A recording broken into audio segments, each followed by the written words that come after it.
Tonight, the news of a new vaccine is showing positive results in trials. Developed at the University of Oxford, it appears to be safe and provides an immune response. This while states in America keep shattering records in cases and hospitalizations. Florida has been reporting over 9,000 daily cases. This state has lost control and 50 hospitals have run out of ICU beds. Miami has set an 8 p.m. curfew. California is on the verge of another stay-at-home order. President Trump now wearing a mask sends a message to America. In Portland, Oregon, protests continue as the city is on the verge of chaos. A civil rights icon, John Lewis, passed away last Friday, July 17th.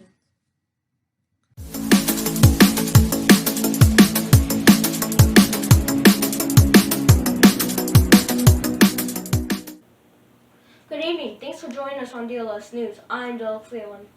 Tonight we start with President Trump's message to Americans about mask wearing. President Trump said it would probably get worse before better. He said now to wear a mask, whether you like it or not, they have an impact. All this while 145,000 Americans have died due to the virus. Hospitalizations are on the rise in 40 states. Florida, now the epicenter, is reporting 9,000 cases a day. The South is a mirror image of what the Northeast was in April. As cases rise, the reopening of schools in Florida is creating a stir. Dozens of educators are suing Governor DeSantis, who wants kids back in their classroom. Vice President Mike Pence said that he and his wife wouldn't hesitate to send his kids to school. As we mentioned, COVID cases are on the rise in Florida. As numbers go up, the reopening of schools continue to be a very hot topic. Right now, we are being joined by educator Lynn Torres. Mrs. Torres, thanks for joining us. Thank you for having me, Leland. Mrs. Torres, can you clear the air? Are kids in Florida going back to school? Well, Leland, students really want to come back to school. They've been away from their friends, from their regular schedule, from their teachers and everything they know. But it's really down to what their parents decide for their safety and the safety of others. Mrs. Torres, are you an advocate for opening schools or are you hesitant? Honestly, I'm a bit hesitant because there are many unanswered questions and we need to feel safe when we go back into our school buildings. It's about the safety of our staff, our teachers, our students, and our community in general. So I'm hoping that before we have to make a final decision, many of those questions are answered and those safety guards are in place for the benefit of everyone involved. Give me a hunch. What do you feel? Will schools reopen? Hopefully schools will open when it's safe for everyone so we can get together, learn, have fun, and have a great school year. Mrs. Torres, thank you, and you stay safe. In Portland, Oregon, the temperatures run high as the city lays in turmoil. Protesters clashing with federal agents deployed by the government.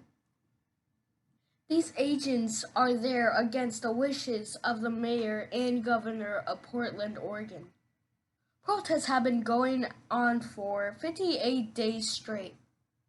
The violence continues to the early morning as agents face off with protesters throughout the night. We gotta get a grip. And here's meteorologist Arya Monroe with the weather. I don't want to dance you.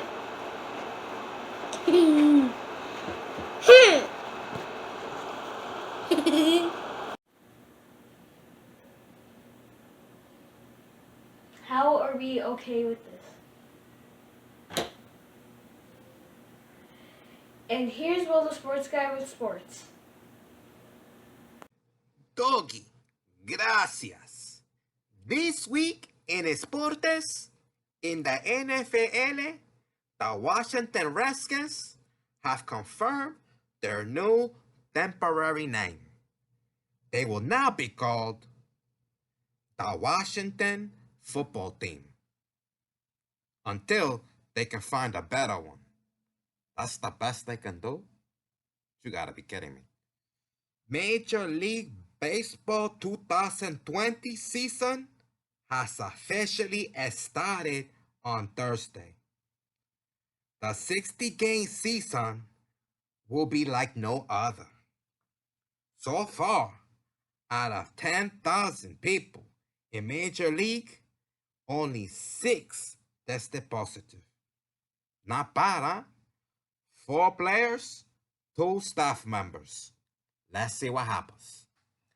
And that's it in Esportes. And we'll see what happens.